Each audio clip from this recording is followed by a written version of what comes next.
partager et montrer leur savoir-faire. Et comme je le dis, le savoir-faire et le faire savoir. Faire savoir en interne et auprès de la population, et plutôt auprès d'autres pays. On crée même un peu une forme de jalousie, parce que Madagascar va vraiment avoir son, comme je dis, revient dans la place. On va avoir notre vrai festival de cuisine malagasy.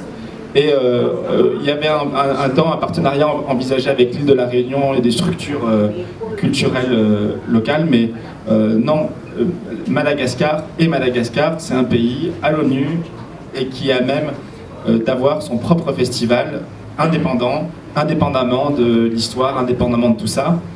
Et l'idée du Maroc, c'était vraiment de faire comme partenaire, premier pays invité, le Maroc, c'est vraiment opposer les cultures. Voilà. Opposer. Il y a quelques éléments historiques qui rapprochent le Maroc et Madagascar. Ça, pour certains d'entre vous, vous le savez peut-être. Mais c'est de montrer la richesse. Voilà. De montrer la richesse de ce que l'on a, des gens, parce que les gens sont au cœur des choses. Il y aura aussi un hommage aux femmes. C'est très important, parce que la femme malagasy, dans l'agriculture, la tradition, elle a des conditions de vie assez difficiles, et je pense à toutes ces cuisinières qui travaillent dans le silence, à qui on ne donne pas la parole, voilà, et qui ont extrêmement de talent et que certains préfèrent garder.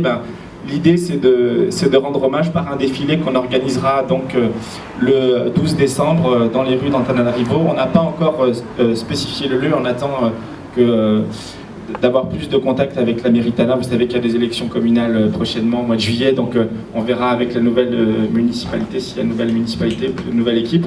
Et l'idée, c'est de faire un défilé de femmes des 22 régions, pas quelque chose de lié à un carnaval. On n'est pas du tout dans cette logique. On a le respect de la femme en prime abord. Ce que l'on veut faire, c'est de redonner de la fierté. Redonner de la fierté à ces femmes qui travaillent dans des conditions difficiles, et surtout la diversité du pays, ce qui fait d'ailleurs l'attrait de la cuisine. Et alors quand certains défilent sur des Champs-Élysées ou ailleurs avec des armes, on défilera avec des plats.